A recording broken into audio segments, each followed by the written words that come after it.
Hello everyone, welcome to जीएसएरा। दोस्तों, आज हम डिस्कस करने वाले हैं भारतीय राज्य व्यवस्था की एक इम्पोर्टेंट टॉपिक जिसका नाम है फंडामेंटल राइट अर्थात मूल अधिकार। आज इस भारतीय राज्य व्यवस्था का लेक्चर नंबर 10 है। इससे पहले 9 लेक्चर अपलोड हो चुके हैं। अगर आपने उन लेक्चर्स को नहीं देखा है तो आप पहले जाकर उनको देख लीजिए ताकि आप इस बुक की सीरीज को कंटिन्यू कर सकें। तो चलिए डिस्कस करते हैं विदाउट वेस्टिंग ऑफ टाइम आज का टॉपिक फंडामेंटल राइट अर्थात मूल अधिकार। ये जो फंडामेंटल राइट होते हैं ये एक ऐसे अधिकार होते हैं जो किसी भी व्यक्ति को मानव होने के नाते प्राप्त होने चाहिए। अर्थात कुछ ऐसे अधिकार होते हैं जो किसी भी व्यक्ति के जीवन के लिए आवश्यक अधिकार होते हैं जिनके बिना व्यक्ति के जीवन की कल्पना नहीं करी जा सकती।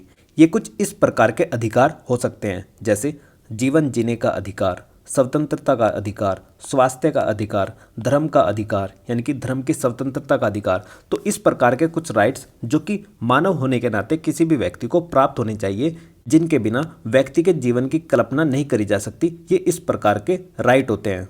अब भारत में जो इनका सोर्स माना जाता है, जो हमारे ह्यूमन राइट होते हैं, मानव अधिकार है, मानव अधिकारों को ही हमने क्या करा, मूल अधिकार की श्रेणी में रख लिया।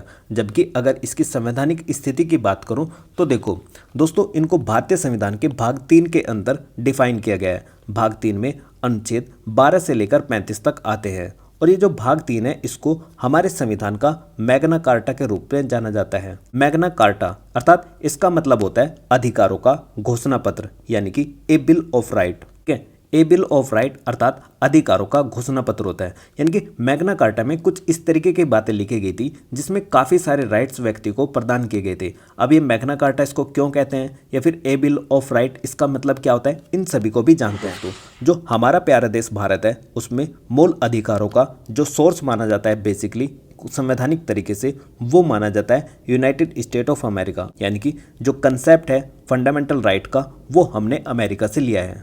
लेकिन दोस्तों एक बात ध्यान रखना, जो अमेरिका का संविधान है ये विश्व का सबसे पहला लिखित संविधान है, रिटन कॉन्स्टिट्यूशन है, जिसको सन 1787 ईस्वी में अर्थात 1787 में लिखा गया था। लेकिन जब इसको लिखा गया था उस समय पर यहाँ के संविधान में फंडामेंटल राइट जैसा कोई भी कंसेप्ट नहीं था। इस बात को ध्यान से सुन लेना कि जो यूएसए का संविधान है वो विश्व का सबसे पहला लिखित संविधान है जिसको सन 1787 में लिखा गया था।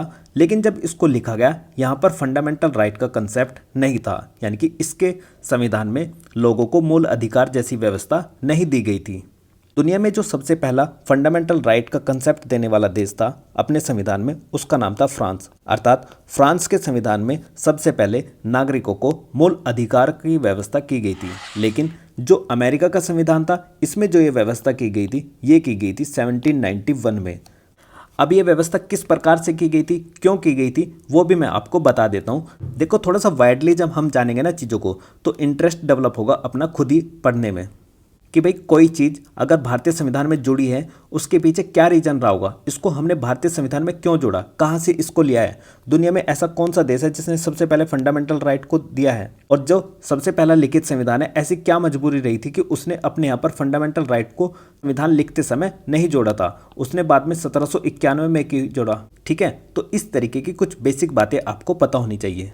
देखो दोस्तों, जब यहाँ का संविधान बनाया गया था ये बात तो हम डिस्कस कर ही चुके हैं कि यहाँ पर फंडामेंटल राइट जैसा कंसेप्ट उस समय पर नहीं था। लेकिन इन्होंने जो अपने संविधान में प्रथम 10 संविधान संशोधन अधिनियम के यानी कि 10 अमेंडमेंट जो यहाँ पर इन्होंने किए अपने संविधान में, उनको ही इन्होंने क्या बना दिया, फंडामेंटल राइट के रूप में इनको दर्जा दे दिया। यानी कि जो प्रथम 10 संविधान संशोधन थे उन्हीं को इन्होंने क्या कर दिया, फंडामेंटल राइट अर्थात मूल अधिकारों का दर्जा दे दिया। और इन 10 फंडामेंटल राइट को ही क्या बोलते थे ये लोग, ए बिल ऑफ राइट यानी कि अधिकारों का घोषणा पत्र बोलते थे। इसमें कुछ अधिकारों से रिलेटेड बातें थी इसलिए इन्होंने इसको क्या बना दिया, फंडामेंटल राइट बना दिया। और इसको कब किया गया, 1791 में।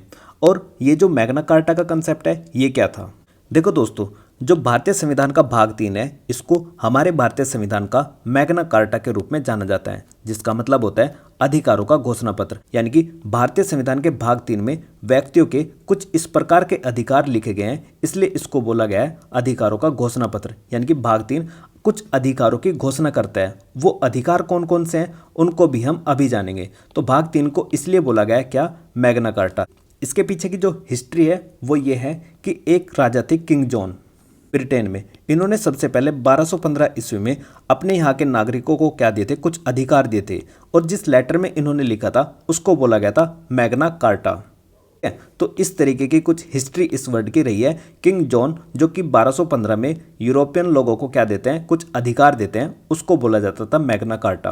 भारतीय संविधान के भाग 3 को क्या बोलते हैं, मैग्ना कार्टा बोलते हैं, जिसमें व्यक्तियों के कुछ अधिकारों की घोषणा करी गई है। अब ये संविधान में घोषणा किस प्रकार के मूल अधिकारों की, तो ये बताई गई है यहाँ पर। जैसे वर्तमान में भारतीय संविधान में जो मूल अधिकारों की संख्या है 6, लेकिन इससे पहले हमारे देश के संविधान में मूल अधिकारों की संख्या 7 होती थी। एक इसमें से हटा दिया गया जो था राइट टू प्रॉपर्टी। अब ये राइट टू प्रॉपर्टी क्यों हटाया, इसके बारे में भी डिस्कशन करेंगे। फिलहाल के लिए ये जान लो कि इसको 44 नंबर का कॉन्स्टिट्यूशन अमेंडमेंट एक्ट हुआ था 1978 में, जो कि जनता पार्टी के सरकार के द्वारा कराया जाता है, और इन्होंने राइट टू प्रॉपर्टी अर्थात संपत्ति के अधिकार को मूल अधिकारों की कैटेगरी से हटा दिया और इसको क्या बना दिया, एक लीगल राइट अर्थात वैधानिक अधिकार बना दिया।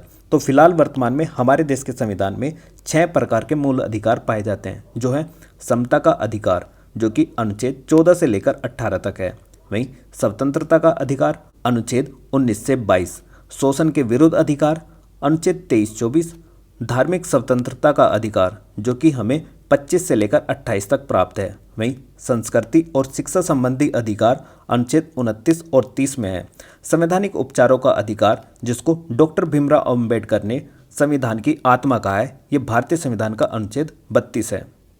तो इस प्रकार कुल मिलाकर 6 फंडामेंटल राइट हो जाते हैं। नंबर 1 समता का अधिकार, नंबर 2 स्वतंत्रता का अधिकार, नंबर 3 शोषण के विरुद्ध अधिकार, नंबर 4 धार्मिक स्वतंत्रता का अधिकार, और नंबर 5 संस्कृति और शिक्षा संबंधी अधिकार, और छठा कॉन्स्टिट्यूशनल रेमेडीज अर्थात संवैधानिक उपचारों का अधिकार। तो इस प्रकार कुल मिलाकर वर्तमान में 6 प्रकार के मूल अधिकार भारतीय संविधान में थे, लेकिन जो ओरिजिनल कॉन्स्टिट्यूशन यानी कि जो 26 नवंबर 1949 को बनकर तैयार हुआ था उसमें कितने थे फंडामेंटल राइट, इनकी संख्या थी 7। और इसको कब रिमूव किया गया, इसको 44वें संविधान संशोधन के द्वारा वर्ष 1978 में रिमूव किया गया। नेक्स्ट हम डिस्कस करते हैं कि ये जो समता का अधिकार है 14 से 18 तक, ये क्या क्या हैं। दोस्तों ये जो समानता का अधिकार है इसको अनुच्छेद 14 से लेकर 18 तक डिफाइन किया गया है, यानी कि संविधान के भाग 3 के अंतर्गत आपको पता है कि आर्टिकल 12 से लेकर 35 तक अनुच्छेद हैं, लेकिन इसमें जो पहला अधिकार है हमारा समानता का अधिकार, उसको अनुच्छेद 14 से लेकर 18 तक डिफाइन किया गया है, जिसके अंदर 5 अनुच्छेद आते हैं। इनमें सबसे पहला है अनुच्छेद 14। अनुच्छेद 14 बात कर रहा है कि राज्य किसी भी व्यक्ति के साथ में विधि के समक्ष समता या फिर विधियों के समान संरक्षण के आधार पर भेदभाव नहीं करेगा। इसका मतलब क्या होता है कि विधि के समक्ष समता क्या होती है और विधियों के समान संरक्षण क्या होती है, इसको हम जानेंगे एक एग्जाम्पल के थ्रू। फिलहाल के लिए आप सिर्फ ये जानिए कि जो विधि के समक्ष समता का जो कंसेप्ट है ये हमने लिया था ब्रिटेन से, और वहीं पर जो विधियों के समान संरक्षण की व्यवस्था है इसको हमने यूनाइटेड स्टेट ऑफ अमेरिका से लिया था। इसको हम देखते हैं पॉजिटिव रूप में और इसको हम देखते हैं नेगेटिव रूप में। अब ये सकारात्मक और नकारात्मकता क्या है कि क्यों हमने इनको इस तरीके से कैटेगराइज किया है कि भाई जो विधि के समक्ष समता का कंसेप्ट है जो ब्रिटेन से लिया है वो नेगेटिव अर्थात नकारात्मक संबंध रखता है, और जो विधियों के समान संरक्षण है उसको हमने यूनाइटेड स्टेट ऑफ अमेरिका से लिया है, ये एक सकारात्मक सोच वाला सिद्धांत है। लेकिन हमने इन दोनों ही कंसेप्ट को अपने संविधान के अंदर अनुच्छेद 14 के अंदर जगह दी है। अब हमने ऐसा क्यों करा, इसको नेगेटिव होने के बाद अर्थात नकारात्मक होने के बाद भी क्यों अपनाया और इसको सकारात्मक होने के साथ साथ क्यों अपनाया। देखो दोनों ही कंसेप्ट अपनी जगह पर सही हैं। जैसे आप सभी को पता होगा कि ब्रिटेन के एक फेमस न्यायवादी थे जिनका नाम था एवी डायसी। इन्होंने विधि के शासन से संबंधित अर्थात रूल ऑफ लॉ से रिलेटेड काफ़ी सारे बातें कही थी। उसमें एक बात थी, इन्होंने बताया कि देखो जो विधि का शासन होता है ना उसमें केवल जो लॉ है विधि है उसी को मानना चाहिए। इन्होंने पहला सिद्धांत इसके बारे में कहा कि किसी भी व्यक्ति को विधि के उल्लंघन के सिवाय दंडित नहीं किया जाएगा, यानी कि अगर कोई व्यक्ति किसी कार्य को करता है और विधि में उसको क्या डिफाइन कर रखा है कि ऐसा करने पर दंड दिया जाएगा, यानी कि वो अपराध है, तो उसको तभी दंडित किया जाएगा यदि उसने कोई आपराधिक कार्य या फिर ऐसा कार्य किया है कि विधि का उल्लंघन किया है। बिना विधि के उल्लंघन के उसको दंड नहीं दिया जाएगा। ऐसी बात इन्होंने पहले सिद्धांत में बोली थी। और दूसरी बात कही थी कि विधि के समक्ष समता आवश्यक है, जो कि हमने इस अप्रोच को अपनाया है। विधि के समक्ष समता का मतलब होता है कि कोई व्यक्ति, चाहे वो गरीब हो, अमीर हो, ऊंचा हो, नीचा हो, ऑफिसर हो या फिर नॉन ऑफिसर हो, यानी कि अधिकारी हो या फिर गैर अधिकारी हो, कानून से ऊपर नहीं होगा। यानी कि no one is above the rule. कोई भी व्यक्ति कानून से ऊपर नहीं है, कानून सर्वोपरि है। हम सभी को किसके अधीन रहना पड़ेगा? कानून के अधीन रहना पड़ेगा। अब भाई इतनी अच्छी बात होने के बावजूद भी हमने इसको निगेटिव अप्रोच अर्थात नकारात्मक रूप क्यों देखा, तो इसको हम जानेंगे एक एग्जाम्पल के द्वारा। ठीक है, फिलहाल ये देखिए कि इन्होंने विधि के शासन से रिलेटेड बातें कही थी। जैसे सपोज करो कि चोरी करना सेक्शन 378 आईपीसी में डिफाइन है और इसके लिए जो पनिशमेंट की व्यवस्था है वो सेक्शन 379 में है। तो इसका मतलब क्या हुआ कि हम ये नहीं देखेंगे कि किसी व्यक्ति ने कोई गरीब है या फिर अमीर है। अगर किसी गरीब व्यक्ति ने भी चोरी करी होगी ना तो उसको उसी हिसाब से दंडित किया जाएगा, मानो कि वो एक सामान्य व्यक्ति ने करी हो, चाहे वो गरीब हो अमीर हो। हम इस बात से मतलब नहीं रखेंगे। आपने चोरी करी है तो आपको विधि के शासन के हिसाब से क्या करा जाएगा? दंडित किया जाएगा। विधि के समक्ष सभी व्यक्ति क्या है? समान है। किसी को कोई डिस्काउंट अर्थात विशेष अधिकार नहीं दिया जाएगा। ऐसी बात इन्होंने कही थी एवी डाइसी साहब ने, जो कि ब्रिटेन के न्यायवादी अर्थात ज्यूरिस्ट थे। ठीक, अब ये जो वीडियो के समान संरक्षण की बात है, इसमें क्या है कि भाई वीडियो के समान हम क्या करेंगे? संरक्षण प्रदान करेंगे। अब संरक्षण किस तरीके से प्रदान करेंगे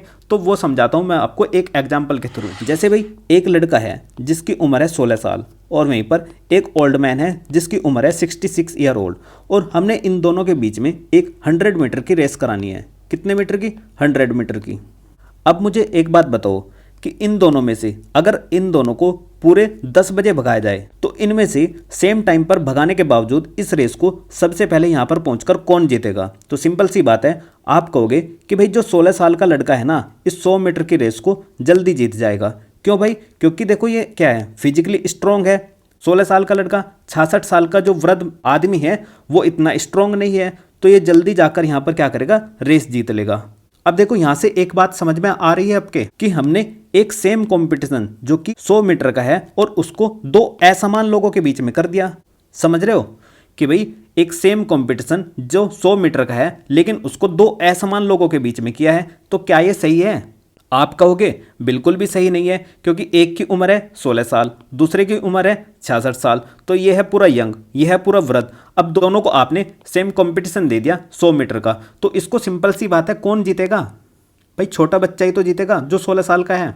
अब हमने क्या कर दिया? दो असमान लोगों के बीच में समान अर्थात समानता का कंसेप्ट रख दिया। तो ये क्या सही बात है? बिल्कुल सही बात नहीं है भाई। इसलिए जो हमारा आर्टिकल 14 क्या कहता है कि हमें क्या करना पड़ेगा? इस 66 साल के व्यक्ति को क्या करना पड़ेगा? संरक्षण प्रदान करना पड़ेगा। या तो इसके लिए रेस कम रखो तब वो उस हिसाब से जहां पर जा पाएगा, या फिर कोई अन्य व्यवस्था करो। तो इसलिए यहां से एक कंसेप्ट निकल कर आता है कि आप क्या करो? समानों के बीच में समानता करो, ना कि असमानों के बीच में समानता। मतलब देखो जो समान व्यक्ति हैं, समानों के बीच में आप समानता करोगे तो अच्छी बात है, ये राइट टू इक्वलिटी होगा कि भाई आपने 16 साल का बच्चा भगाया और यहाँ पर भी इसके साथ में दूसरा बॉय 2 के नाम से 16 साल का बच्चा भगाया और उसको रेस में पार्टिसिपेट कराया और दोनों के बीच में सेम कंपटीशन था, तो ये क्या होगी? समानों के बीच में समानता होगी। लेकिन आप क्या कर रहे हो? असमानों के बीच में समानता कर रहे हो। इन दोनों की एज ग्रुप डिफरेंट है और आपने क्या करा? असमानों के बीच में समानता कर दी। तो आप ऐसा मत करिए, समानों के बीच में समानता करो, ना कि असमानों के बीच में समानता। और यहीं से जन्म होता है किसका? आर्टिकल 15 का। समझ रहे हो? तो एक एक बात को आपको ध्यान से रखना पड़ेगा कि भाई किस तरीके से हमें किस व्यक्ति को संरक्षण प्रदान करना है और किस व्यक्ति को नहीं। इसके लिए मैं आपको कुछ एग्जाम्पल्स और भी दे सकता हूं। जैसे हमारे प्रेसिडेंट हैं या फिर गवर्नर हैं, जब तक वो अपने पद पर बने हुए हैं तो उन पर कोई भी गिरफ्तारी या फिर कारावास के लिए न्यायालय से कोई भी प्रक्रिया प्रारंभ नहीं करी जा सकती। भाई ऐसा क्यों नहीं करा जा सकता? देखो प्रेसिडेंट और गवर्नर दोनों ही बहुत ही गरिमा की पोस्ट हैं। अगर आप ये देखोगे कि भाई जो हमारे राष्ट्रपति हैं जैसे द्रौपदी मुर्मू जी है और इनके खिलाफ हम क्या करते हैं? एक क्रिमिनल मैटर चला दे कोई कोर्ट, तो ये क्या होगा भाई? देश की एक तरीके से बदनामी होगी ना कि भारत के प्रथम व्यक्ति के खिलाफ तुम क्या कर रहे हो? दंड प्रक्रिया अर्थात दंडिक कार्यवाही प्रारंभ कर रहे हो। तो आप ऐसा नहीं कर सकते। इसके लिए हालांकि अन्य व्यवस्था है। राष्ट्रपति के लिए क्या करना पड़ता है? आपको 2 महीने पहले इसकी सूचना देनी पड़ती है, देन उसके बाद में आप क्रिमिनल जो प्रोसीजर होता है वो फॉलो कर सकते हो, कोई भी दीवानी मुकदमा फॉलो कर सकते हो। ठीक है, लेकिन यहां पर क्या करा गया? कुछ संरक्षण प्रदान किया गया है। जैसे प्रेसिडेंट और गवर्नर को कितने दिन का है? 60 दिन का टाइम दिया गया है कि ताकि या तो हम उनको उनके पद से हटाएंगे, क्योंकि भाई राष्ट्रपति के पद पर रहते हुए तो हम उन पर दांडिक कार्रवाई कर चला नहीं सकते, इससे देश की इमेज भी डाउन होगी। तो इस प्रकार की बातों में क्या कहा गया कि हम कुछ व्यक्तियों को क्या करेंगे, संरक्षण प्रदान करेंगे। और दूसरा एग्जाम्पल मैंने आपको ये बताया एक, ठीक है, कि भाई आपको क्या करनी चाहिए, समान लोगों के बीच में समानता करनी चाहिए, ना कि असमानों के बीच में समानता। और यहीं से होता है आर्टिकल 15 का जन्म। और आर्टिकल 15 क्या कहता है कि धर्म, मूलवंश, जाति, लिंग, जन्म स्थान के आधार पर विभेद का प्रतिषेध है। यानी कि आप किसी भी व्यक्ति के साथ में धर्म, मूलवंश, जाति, लिंग या जन्म स्थान के आधार पर भेदभाव नहीं कर सकते। धर्म से मतलब कि कोई भी व्यक्ति किसी भी धर्म का हो सकता है, आप उसके साथ में डिस्क्रिमिनेट नहीं कर सकते कि ये हिंदू है, सिख है, जैन है, बौद्ध है या फिर मुस्लिम है।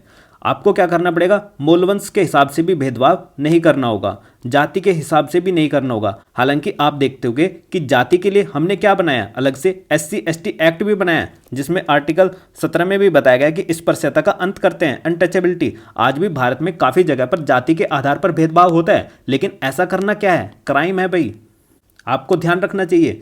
नेक्स्ट, जो लिंग है, लिंग के आधार पर भी आप किसी के साथ में भेदभाव नहीं कर सकते कि आप मेल हो या फिर फीमेल हो या फिर ट्रांसजेंडर हो, तो इनके आधार पर भी आप किसी के साथ में भेदभाव नहीं कर सकते। इसकी बात कौन बताता है, आर्टिकल 15।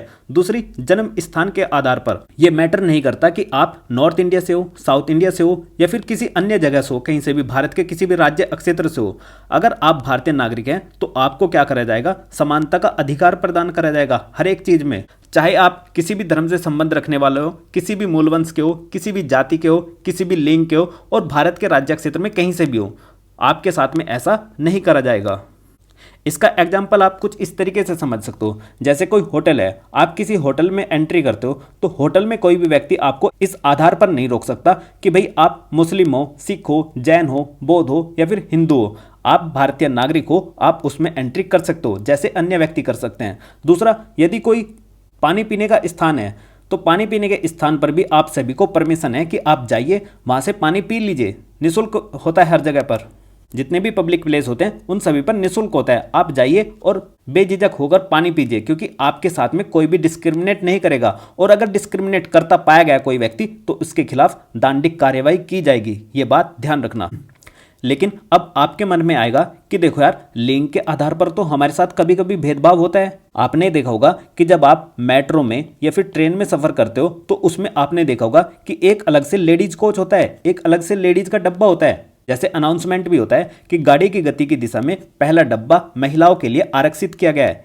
इस तरीके की कोई भी अनाउंसमेंट आपने सुनी होगी, या फिर ऐसा देखा होगा कहीं भी अंदर बस में लिखा होता है कि वुमेन ओनली, यह सीट महिलाओं के लिए आरक्षित है। तो ये सब चीज़ें क्या हैं, क्या आपके साथ में लिंग के आधार पर भेदभाव हो रहा है? तो भाई मैं कहूँगा नहीं, क्योंकि जब आप आर्टिकल 15 को ना डिटेल से पढ़ोगे, इसमें देखो आगे बताया गया है, आर्टिकल 15 की जो सब क्लॉज 3 है उसमें बताया गया है कि राज्य क्या कर सकता है, वुमेन और चाइल्ड के लिए युक्त आधार पर कुछ विशेष अधिकार प्रदान कर सकता है। किस आधार पर? रीजनेबल होने चाहिए वो, क्योंकि ये दोनों ही क्या है, हमारे लोक कल्याण के लिए बहुत ज़्यादा जरूरी है। अगर हम इनकी सेफ्टी नहीं रखेंगे, इनको सुरक्षित नहीं रखेंगे, इनको सुरक्षा प्रदान नहीं करेंगे, जन कल्याण के लिए कार्य नहीं करेंगे, तो भाई इससे हमारे समाज में क्या हो सकती है, एक नकारात्मकता आ सकती है। इसलिए वुमेन्स एम्पावरमेंट जैसे आप जो प्रावधान देखते हो, इसी आर्टिकल की देन है, आर्टिकल 15 की सब क्लॉज 3।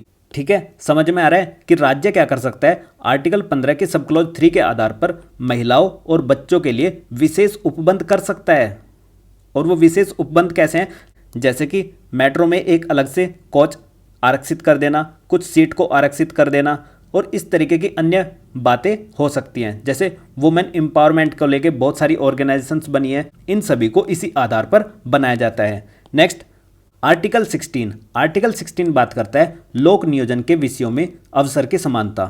लोक नियोजन के अवसर के विषयों में क्या है कि जैसे कोई भी गवर्नमेंट वैकेंसी निकली है, ये मैटर नहीं करता है कि आप कहाँ से बिलोंग करते हो, आप किस जाति के हो, किस धर्म के हो। आप अगर भारतीय नागरिक हो तो आपको सभी को क्या है, लोक नियोजन के विषयों में अवसर की समानता है, आप उस अवसर को पा सकते हो, सभी लोग उसमें क्या है, समान है। नेक्स्ट, आर्टिकल 17 करता है अनटचेबिलिटी अर्थात अस्पृश्यता या फिर छुआछूत का अंत। एबोलिशन ऑफ अनटचेबिलिटी यानी कि अस्पृश्यता का अंत किया जाता है। इसके लिए देखो हमारे यहाँ पर बहुत से अन्य कानून भी बने हैं, जैसे SC/ST एक्ट आप देखोगे, वो क्या है, इसी से संबंधित है। अगर आप किसी को जाति के आधार पर या फिर किसी अन्य आधार पर छुआछूत जैसा व्यवहार करते हो, किसी को नीचा दिखाने की कोशिश करते हो, तो ये क्या होगा, आर्टिकल 17 का उल्लंघन होगा, वायलेशन होगा।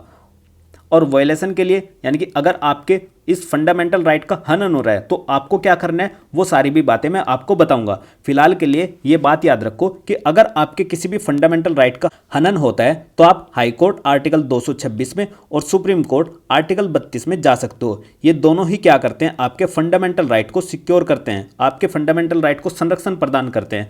और इसके माध्यम से ये क्या कर सकते हैं, आपके फंडामेंटल राइट को सिक्योर करने के लिए रिट जारी कर सकते हैं। और रिट कितने प्रकार की जारी करते हैं, 5 प्रकार की, जबकि हाई कोर्ट को 5 से ज़्यादा मामलों में भी रिट जारी करने की शक्ति प्राप्त है, लेकिन माननीय उच्चतम न्यायालय को केवल 5 ही मामलों में रिट जारी करने की शक्ति प्रदान की गई है। तो इसका मतलब ये हुआ कि जो हाई कोर्ट को रिट जारी करने के मामले में शक्ति प्राप्त है वो सुप्रीम कोर्ट से ज़्यादा है, क्योंकि हाई कोर्ट 5 से ज़्यादा अन्य मामलों में भी रिट जारी कर सकता है, जबकि सुप्रीम कोर्ट केवल 5 ही प्रकार की रिट जारी कर सकता है। और ऐसा कहां पर बताया गया है, ऐसा बताया गया है आर्टिकल 139। पार्लियामेंट ने सुप्रीम कोर्ट को रिट जारी करने की पावर दी है, और रिट कितने प्रकार की जारी करने की पावर दी है, वो दी है 5 प्रकार की।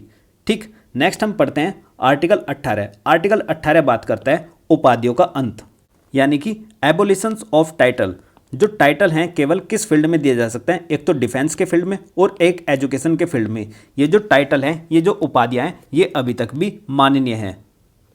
अगर कोई उपाधि ऐसी है, जैसे कि हमारा औपनिवेशिक भारत था, जब हमारे ऊपर ब्रिटिशर्स का राज था, उस समय पर इस प्रकार की उपाधि दी जाती थी, जैसे महाराज हुआ, राज हुआ, राय बहादुर हुआ, राज साहब हुए, दीवान हुआ, बहादुर हुआ। तो इस प्रकार के बहुत सारे टाइटल्स अर्थात उपाधि उस समय पर दी जाती थी जब हमारा औपनिवेशिक भारत था, यानी कि हमारे ऊपर ब्रिटेन का राज था।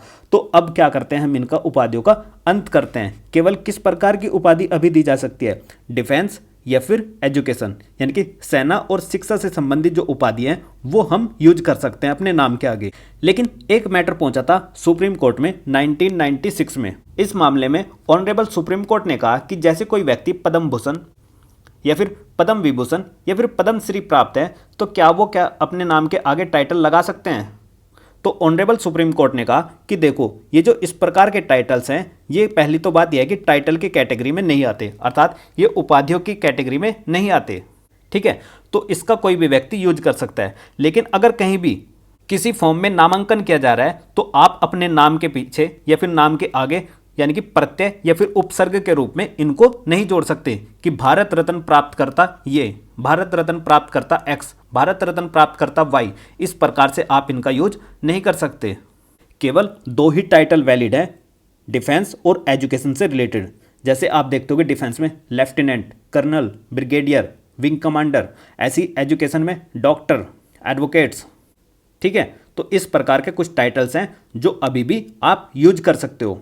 एक बात और याद रखना, ये जो आर्टिकल 17 है, इसमें हमने बताया कि अस्पृश्यता अर्थात छुआछूत का अंत है, यानी कि अनटचेबिलिटी को रोका गया है। इसके लिए अलग से एक SC/ST एक्ट भी बनाया गया है, आर्टिकल 17 में भी इसको रोका गया है। और एक अलग से एक और अधिनियम बनाया गया है जिसका नाम है अस्पृश्यता का अपराध अधिनियम। ये बनाया गया था 1955 में, यानी कि द अनटचेबिलिटी ऑफेंस एक्ट 1955 अर्थात अस्पृश्यता का अपराध अधिनियम। बाद में इसी का नाम चेंज कर क्या कर दिया 1976 में, सिविल अधिकार संरक्षण अधिनियम। तो आपको ये याद रखना है, the protection of civil right act 1976, इसका नाम 1976 में कर दिया गया।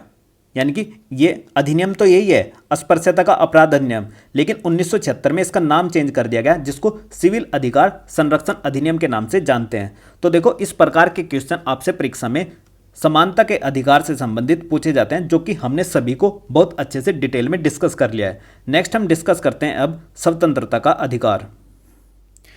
तो ये जो नेक्स्ट टॉपिक होगा स्वतंत्रता का अधिकार, इसको हम डिस्कस करेंगे नेक्स्ट लेक्चर में, लेक्चर नंबर 11 में। देखो दोस्तों, लेक्चर की ड्यूरेशन थोड़ी ज़्यादा होने के कारण इस वीडियो को हम यहीं पर रोकते हैं, और नेक्स्ट लेक्चर में अभी इसके जस्ट बाद में अपलोड कर दूंगा इसका सेकंड पार्ट भी, आप उसको देख लेना। ताकि मैं चाहता हूं कि देखो, अगर हम 20 से 25 मिनट के अंदर एक लेक्चर अपलोड करेंगे तो आप भी आसानी से उसको देख पाओगे। इसलिए इस वीडियो को हमें यहीं पर पॉज देना पड़ेगा। और एक लास्ट बात, अगर आपको ये वीडियो अच्छी लगी है तो इस वीडियो को लाइक कीजिए और अपने दोस्तों को शेयर कीजिए। तो मिलते हैं नेक्स्ट वीडियो में। Thank you for watching GS era.